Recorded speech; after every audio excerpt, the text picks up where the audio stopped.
Hey world, Rising Star here with another interview, and today we are joined with the legendary Canadian R&B artist Jon Vinyl. So I like to start the interviews. I like to start them with rapid fire questions or just silly questions. But what was the last thing you ate Last thing I ate was a pork chop with broccoli, garlic broccoli. for breakfast? I had it last night. I haven't ate yet. Okay, I was like, that's a big breakfast. Yeah, yeah. What was your first job ever? First ever job was at McDonald's. I worked in the back. I was flipping the patties. You don't actually flip patties, but yeah, I was working in the back. Made the sandwiches. Yeah, that was my first ever job. Nice. Yeah, it's a lot of people's first job. Yeah, Good yeah. for employing the youngins. And what's your Absolutely. favorite word My favorite word. in the English language or in another language? I actually don't even know what it means, but literally I say it all the time. Indubitably. I hear that all the time. I couldn't tell you what that meant either. I don't But know it's what a it fun means. word.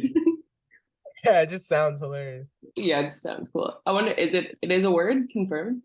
It 100% is a word. Yeah. Okay, I'll look it up. Indubit. Like, So now about your new EP, congrats. By the way, I eh, listened, it's fantastic. Can you tell us what it means to you, what it represents, and especially with the word Palisade? Palisade? yeah. Yeah. No, so you said it perfectly. Palisade essentially was um a concept that I thought of a long time ago. I found the word really, really randomly, and essentially what it was um some a word for like an old like fence almost. And I thought that was interesting because when you're an artist and you're making music, um a fence, like you're fenced into your studio space, and this is my studio space, right? So I felt like, there was borders around me, and all I had was just like my laptop, my mic, and my interface, and I was just anything that came to my mind, I was singing and putting towards, the music. So Palisade was the idea of just kind of being fenced in and making songs, and that's just exactly what happened on the project, and that's what it was. So How long yeah. did it take to make?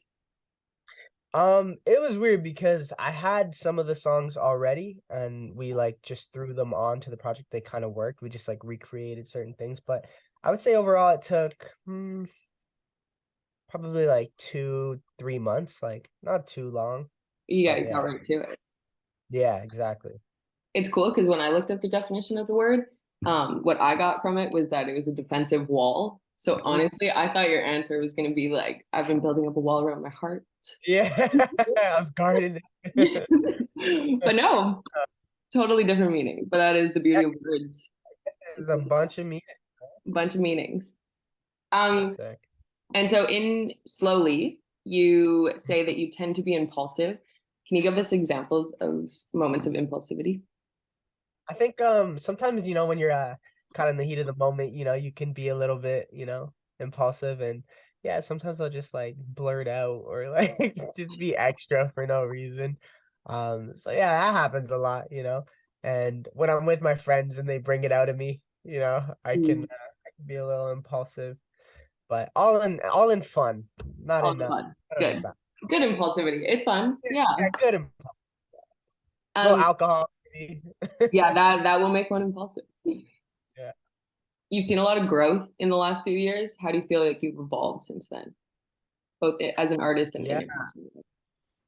I mean, it's definitely been it's been crazy. I think because of all the constant growth that's been happening, you get to experience a lot of different things. And I've just done crazy amount of interviews. I've done a crazy amount of like performing, and all of this kind of just teaches you who you are. So it's been an interesting ride because I'm learning what I like, I'm learning what I don't like. It's very interesting. So, um, yeah, I guess that's what kind of happens when things start working out for you and you get a little bit more success. You start to learn more things and learn more about yourself, and that's kind of been my experience so far, and it's still going. So I'm still learning every day. Nice. And I hope that continues forever. It's a Yeah. beautiful learn every day. Oh, super open-minded as well. Like you start to meet a lot of people who are just in different walks of life, and you're just like very open to how they feel and what their reality is, and it's interesting. I feel like a lot of people don't get the experience to, go to like Paris and like all around the world to like talk to different people, Berlin, and like their way of living is so much different from yours. So Mhm. when you listen to them, you can learn so much. So it's very interesting. I feel like I've had an open mind now because of my situation and the growth I've had. So yeah. Nice. And what's your favorite city you've ever been to? My favorite city, that's a tough one. Okay. Or the list of a few. Yeah, I really, really like Paris. Paris is really fun. Um, the food is incredible and the pastries are ridiculous as well. If you have a sweet tooth, stay away from Paris. But Paris is really dope. And then my favorite ever that I went was Madeira, Portugal. Oh, That cool. was probably like my top ever place ever. It was like it's not even close to like Lisbon, Portugal. It's like Mhm. its own little island, and yeah, it's insane. Like it's surrounded by water, so that's an island, obviously. And so everywhere you look, you see water, and everything is like almost like a downhill, kind of like decline everywhere you look. So no matter where you are, you're be on like the top of a peak and you're like looking down and you see like just this, that. It's like you're always on a high-rise building. Yeah, it's crazy. That's So cool. Like a natural one. yeah, exactly, a natural one. Really cool. But I think that's if anybody wants to go somewhere really, really crazy, Madeira, Portugal. It'll blow your mind. Noted. Noted. I still have yet to go to Portugal, so I'll put it on the list. That's And good. in pressure, the lyrics say that you've had a lot of pressure on you lately. Can you tell us more about that? What kind of pressure? Yeah, I mean, that one's definitely real. I think when you get to the place where we're at now with music, I mean, there's just so like you step outside and you go to perform somewhere and it's, oh, we're gonna see Jon Vinyl tonight. And it's like you need to give everything you have and like give them a good experience so that, they can tell their friends and, they can continue to be fans as well, right? So I think that's like one of the pressures that's been really, really dawning on me. Another thing is just like keeping up with like making music. As you know, there's hundreds of thousands of people dropping music every single day, right? So I mean, like it's hard. Like you are operating in a space that so many other people are trying to operate in. So you got to stay on top of it, consistent. And especially when you get to like, we just got to like 1 million+ monthly listeners. Once you get to that, like you want to Yeah. maintain it. So you're like, oh my gosh, I don't want to lose this. So you got to keep on pushing. So, and there's a million other pressures. But Just life is full of pressure, really, but as long as that's you're handling it really, well, yes, that's the best exactly. thing. You just gotta be on top of the pressure. And can you tell us Exactly. about Like today, no, go. no, I was just gonna say, yeah, today I'm going out, play some ball, hang out with some friends, maybe You get play some ball right in unhealthy. back of you. I see your little net. Yeah. You're just gonna turn around. Let's go now. In the fence. Can But you tell us yeah. about your upbringing and how it influenced your passion for music, specifically growing up in Toronto? Toronto, correct? Yeah. Oh, me and my brother grew up in a single parent household in Toronto. It was just my mom. She came from Guyana, and she had kids pretty young. And we were in Toronto, Jarvis Dundas area. If you know, you know. Back in the time, at that time, we grew up in like Regent Park area. We went to a school called like Spruce Court, and then we went to another school called Jesse Ketchum. And I think growing up back then, it was interesting because we were like at the time, like Toronto wasn't like the greatest place, especially where we were. Like there was a lot of like halfway houses around where we were, and just like a lot of like tough situations that we would be put in. But I think it's like character building. It's crazy amount of character building. And my mom was always really, really big into like music. Okay. So around then, though we would come home after a crazy day, seeing some shit in I don't know if I'm allowed to swear, my bad. Seeing some stuff in You're permitted. This is your interview. You can do what you want. seeing some stuff in like Regent Park and just like in Toronto, like on our way home and stuff, like um we would come home and my mom would be, coming home from work and she would wind down by just like putting some CDs in.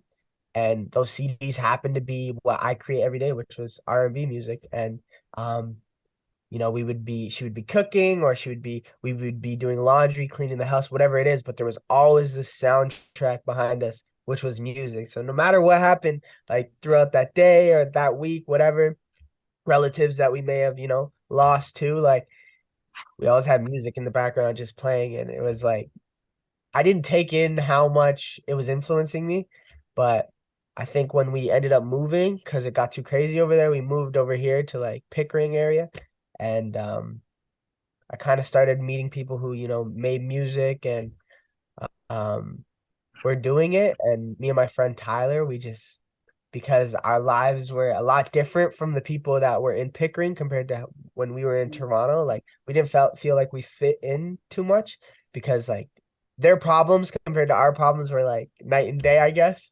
Yeah. So we were just like secluded to ourselves, and we would just make a crazy amount of music. And all that stuff that was in my past, like in Toronto, we brought it to Pickering and just wrote songs about it, did everything. It was like almost like a therapy session. And I guess I got decent at it, and people You're want doing to hear well. it. Decent is definitely an understatement.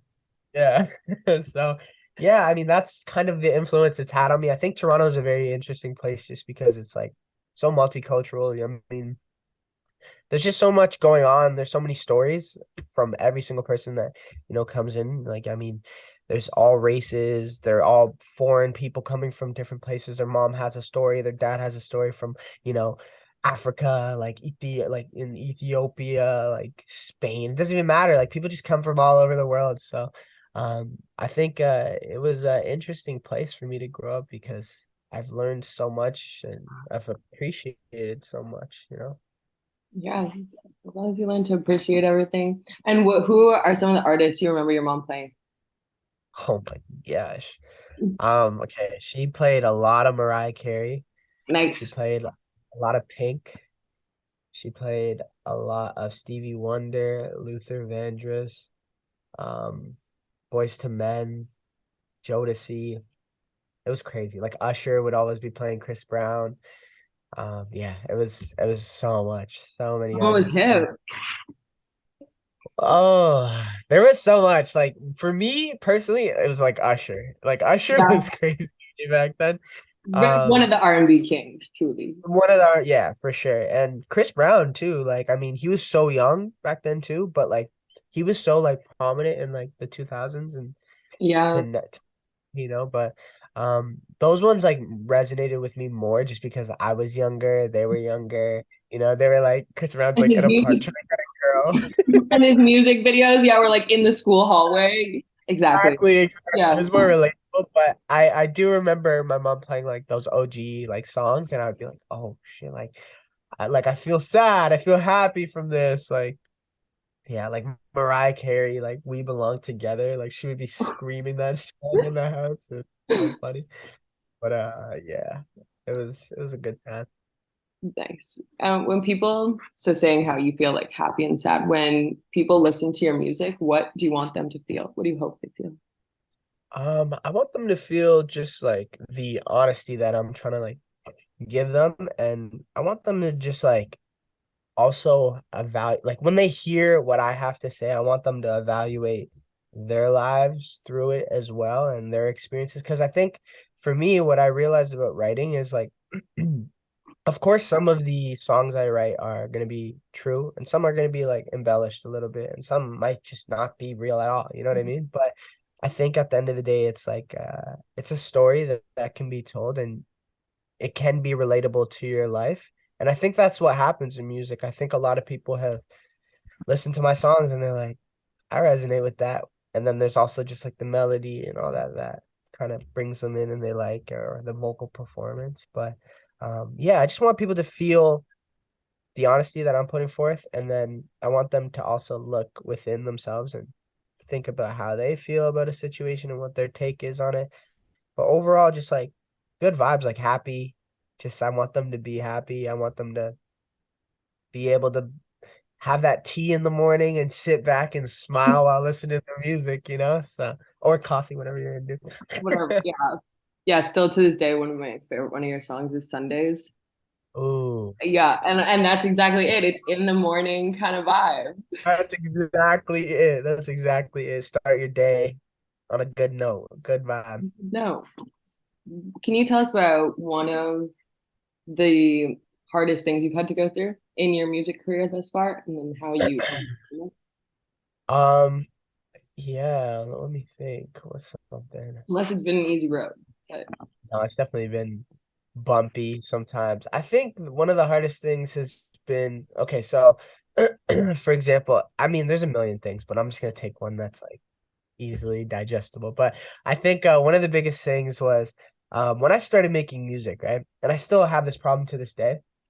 I only made music by myself right here. Like this is even where this is where Sundays came. This is where everything came from. I didn't really like going to the studio too much because the start of when I made music was right here. So like this is like my comfort zone. This is where I wanted to make my music. This is where I felt most comfortable. I didn't have to, be on anybody else's time. I could take my time. It was good and bad things, but like I got comfortable here, and the transition of me having to go to studios and record and do all that just to get higher quality and people who know more about it than me on the engineering side, I kind of had to get out of my comfort zone and go into different studios, and I'd be so nervous, like I would hate it. And the one thing I didn't like was going into the studio, spending money and not coming out with a good product, mm, because you would just be like, wow, I just wasted me and my manager's time, like just going there when I, could have just recorded it at home. But I needed to record it there at those studios for higher quality and a bunch of different reasons. So that transition in my life was definitely really hard, but uh I started to realize that creativity you can't just it's just a random thing that you can't necessarily like harness too much. yeah. It's kind of like a weird thing floating and you just try to grab a piece of it.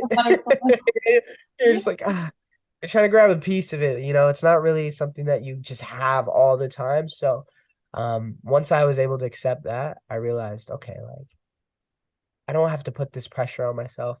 I don't have to like look good in front of this person and that person. Like it is what it is. What you get out of that day is what you get out of that day. And that was a hard thing, believe it or not. It doesn't sound like it's like that crazy, but that transition to being like more comfortable in a scenario that is pretty new to you, I think that like resonates with a lot of people is can be hard. Can be hard. So Yeah, usually just any new environment can be difficult. yeah, you just gotta figure out how to navigate it. Gotta. And so creativity isn't something you can just like grab, like you just said. But what do you think inspires creativity for you? Yeah, for me, I think I always have to have a nice space. I think there has to be a lot of different I like listening to other music as well. That is like creative and maybe that isn't like liked by the mass public necessarily, but just something that makes me feel good. I mean, I feel like everybody has that song that, if they played for their friends, they'd be like, they'd be like, I don't really like that song. So finding those little things that are for you, Mm, in life, I feel like always are super inspiring for me. Like recently I went to Hawaii fun. and I went snorkeling for the first time and I was like, this is sick. Like I was like, this You is see so fun. So many things. Yeah. yeah, yeah. So then, if you hear a snorkeling line in one of my songs, just know I why. was Okay. swimming with the fishes. Swimming with the fishes. So yeah, I mean, little things like that you go through in life that just kind of inspire you in different ways. And yeah, yeah. And what's that song for you that you were just describing that some people won't like, but it's a feel good song? What song is that for you? I have to look at my phone for that one, but I mean, I feel like everybody will kind of like it. I feel like everyone listens to the top 100 songs. But I mean, right now one of my favorite songs right now, and everyone probably likes it, but like Hide and Seek by Stormzy. I don't know if you've heard that. Story's whole album. Oh, His but whole album is like my whole thing. And then there's a song by a guy named Teo called Buzzed, Okay, with Willow Smith. Yeah, it's just vibey. It's just vibey stuff. Yeah, for sure. nice. And speaking of other artists, who would your dream collab be with? Dream collab. I get this one a lot. Dream collab. Stormzy? There's so That'd be fun. many. Stormzy would be fire. You know. Stormzy would be fire. Leon Bridges would be really cool. Mhm. I want to get Miguel back into his bag. Yeah, I've seen him live. He's a great performer. So get him back in it. I want him to do some like I want him to give the people what they want. I feel like Miguel is so amazing and I Yeah. think he's now where he's just so creative and he's just having fun with it, which is like nothing wrong with that. But I also just really miss like Kaleidoscope Dream Miguel, like Sure Thing Miguel, like Mhm. that, like but it's kind of impossible to ask an artist to like recreate those Yeah. times. Exactly. But Yeah. Sorry. Can you go back to what you once were? How do you say that without insulting someone? yeah, exactly. Yeah, like that's so they'll be like, excuse me. But yeah, exactly. So and who else? I mean, there's so many artists. I feel like the list goes on. Frank Ocean is obviously like Yeah, big we need to get inspiration. him back in his bag. He needs to We got to start. get him back too. Like he didn't even want to make music. Like I know. he's chilling. He needs to give the people what they want. He needs to give the people what they want. Every single time he drops, it's like everyone's like, "Yes, yeah, Everyone stops breathing on this earth for 3 seconds. Frank." And it's always like there's no announcement either. That's the funniest part. Like it's just like he just drops and you're just like, oh That man does not need PR. yeah, at all. No. Zero. And so what's next? What's coming up? What's next? Well, we have um we have more music that we've made, a lot of new songs and singles. I really want to just drop singles right now, to be Hmm. honest. That's that you Um, do a lot of that already. I do a lot of singles, but I love it because it's just like you don't have to commit to Mm. concept of like a project or anything like that, like an album. Would you say you have commitment issues? No, not at all. No.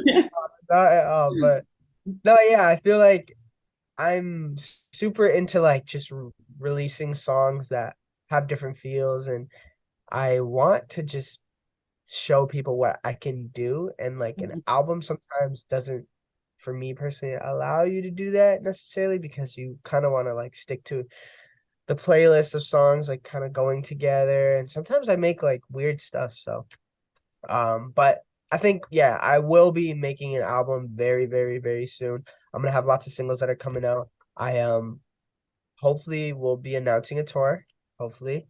Um, and then yeah, just like I want to do collabs this year. I Yeah. want Well, to you do have your list, so we're ready exactly. to see it. The people are ready. Yep, let's do it. And last question, what do you think is the most important lesson you've learned thus far? Um, Even if it's just a life lesson, it doesn't have to necessarily be through music, but yeah. I you want think other people like to know. I think when when you're ready to receive something, it will come. That's probably the best lesson I've learned because sometimes if you you're like if you're ready to receive something, you'll react accordingly to it and you'll actually, approach it in the right way, I think. So that's probably like the best thing I've learned. Like, you don't really get things that you're not ready for because, you could be like, imagine I get an opportunity to go to like the NBA and it's just like, I haven't been training. Like, I'm just going to get exposed if I go there. You know what I mean? True. So it's like, I think, even in music, like maybe right now is a time where there's a lot of development for me and like me figuring things out. And then I'm gonna get this opportunity and I'll actually be ready for it because I put in the work prior. So yeah, I think that's the biggest lesson I've learned. You receive things when you're ready. Yeah, it's a big one. Yeah. Very big. Yeah. So, on behalf of the Rising Star team, thank you for taking the time. It was so nice to speak with you. Woo! Woo! And we look forward to seeing you rise.